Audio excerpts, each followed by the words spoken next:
நமச்சிவாயம். திருச்சிற்றம்பலம். இவ்வூர் பையனூர் என்ற கிராமம் தொண்டை வளநாட்டில் காஞ்சிபுரம் மாவட்டத்தில் மகாபலிபுரம் அருகில் பையனூர் என்ற திருத்தலம், வெட்டீஸ்வரர் என்ற திருத்தலம் பையனூர் என்ற ஊரிலே அமைந்திருக்கிறது. இத்திருத்தலம் ஏறக்குறைய 1733 வருடங்களுக்கு முன்னால் கட்டப்பட்ட நந்திவர்ம பல்லவரால் கட்டப்பட்ட திருத்தலம். இத்திருத்தலத்தில் திருக்குறிப்பு தொண்டர் இத்திருத்தலத்திற்கு 8ஆம் நூற்றாண்டில் வந்து பூஜை செய்ததாக கல்வெட்டு குறிப்புகள் உள்ளன. மற்றும் இவ்வூரில் உள்ள நிலங்கள் அனைத்தையும் பக்கத்து ஊரில் இருக்கும் மகாபலிபுரத்தை சேர்ந்த வணிகன் நாகன் என்ற வணிகனுக்கு இவ்வூர் நிலங்களை குத்தகைக்கு பயிரிட்டு சரியான முறையில் அவர்களுக்கு உரிய சன்மானத்தை கொடுக்காததால் இறைவன் அவருக்கு நீதி வழங்க ஊர் சபை முன் பையவே வந்ததனால் பையனூர் என்று பெயர் பெற்றது. மற்றும் இத்திருத்தலத்தில் வள்ளலார் திருக்கோயில் புறணமைப்பதற்கு முன்பேவே வள்ளலார் பிரதிஷ்டை செய்து அன்னதான நிகழ்ச்சியை தொடங்கினோம். அதன் பிறகு இத்திருத்தலத்தை கட்டி முடிப்பதற்கான ஏற்பாடுகளை வள்ளலார் அமைத்து தந்தார்.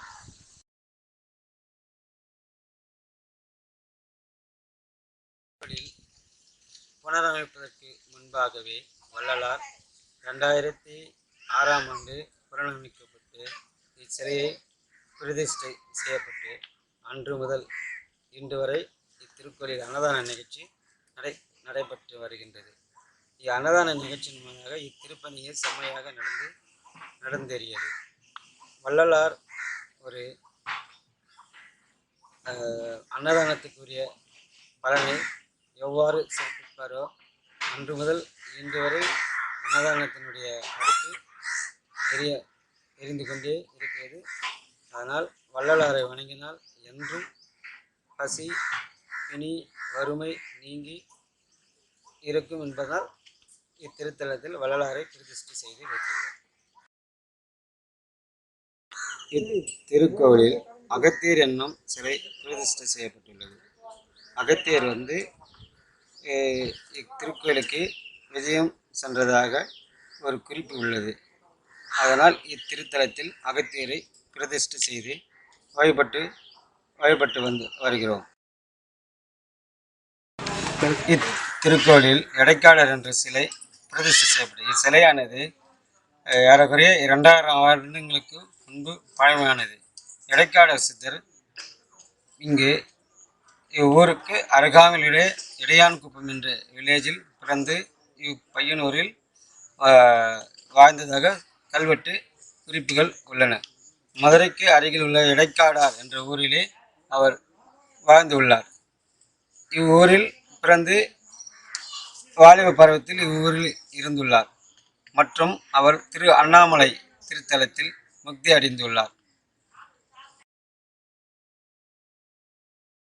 திருக்கோவிலில் சந்தன மகாலிங்கம் பிரதிஷ்டை செய்யப்பட்டுள்ளது. இலிங்கமானது 1733 வருடங்களுக்கு முன்பு பழமையானது. முஸ்லிம் படையெடுப்பின் போது லிங்கம் சூறையாடப்பட்டு திருக்குளத்தில் பைரவர் திருக்குளத்தில் வீசி எறியப்பட்டுள்ளது.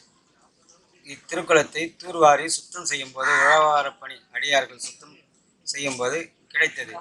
அதனால் சிவனடியார்களே லிங்கத்தை பூஜை செய்வதற்காக தனிமையாக சந்தன மகாலிங்கம் என்று சதுரகிரியை சேர்ந்த சந்தன மகாலிங்கம் என்று பெயர் சூட்டி பிரதிஷ்டை செய்யப்பட்டு வரும் அடியார்கள் சிவனடியார்கள் அவர்கள் கையாலேயே பூஜை செய்து வழிபடுகிறார்கள். திருச்சிற்றம்பலம்.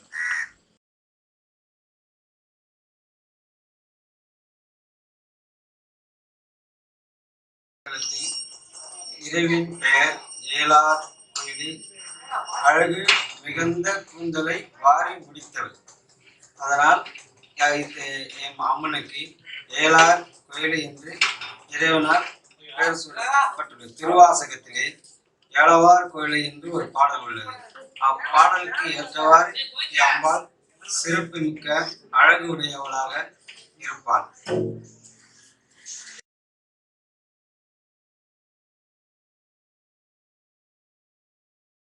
திருச்சிற்றம்பலம். இத்தலத்தின் இறைவருடைய பெயர் எட்டீஸ்வரர். எட்டாவது கையிலையும் கிட்டிவிடும் என்பார் இத்தலத்திற்கு ஒருமுறை வந்தார். மற்றும் இறைவன் கசப்பான விஷயங்களை போக்கக்கூடியவர். இங்கு வணிகனுக்கு வழக்கு தீர்த்தனால் வழக்கற்ற ஈஸ்வரரும் என்று மற்றொரு பெயரும் உண்டு. இத்திருத்தலத்தின் சிறப்புகள் ஒவ்வொரு பிரதோஷமும் சிறப்பான முறையில் நடக்கும். அன்றாட காலை தினந்தோறும் அன்றாட நித்திய கால பூஜை நடக்கும். பௌர்ணமி, சிவராத்திரி மற்றும் ஆருத்ரா, நடராஜர் அபிஷேகம் இங்கு சிறப்பாக நடைபெறும். இத்தலத்திற்கு ஒருமுறை வந்து இறைவனை தரிசித்தால் உண்மையான விஷயங்கள் எதுவாக இருந்தாலும் உடனே அவர் நிவாரணை செய்து வெற்றி பெற வேண்டும். வழக்கு, மகப்பேறு, துன்பங்கத்திலிருந்து இன்பங்கள் பெறுவார் இறைவன். திருச்சிற்றம்பலம். வணங்கியே மகிழ்வோம் தலையெழுத்தை தினம் மாற்றியே அருள்வாய். தலையாக கொண்டொடி தந்தை நீயே எட்டீஸ்வரா. கைகளால் உன்னை வணங்கியே பணிவோம். கைகள் மலை முறை காருண்யநாதா. கை கொடுப்பாய் தக கருணத்தில் என்றும் எட்டீஸ்வரா.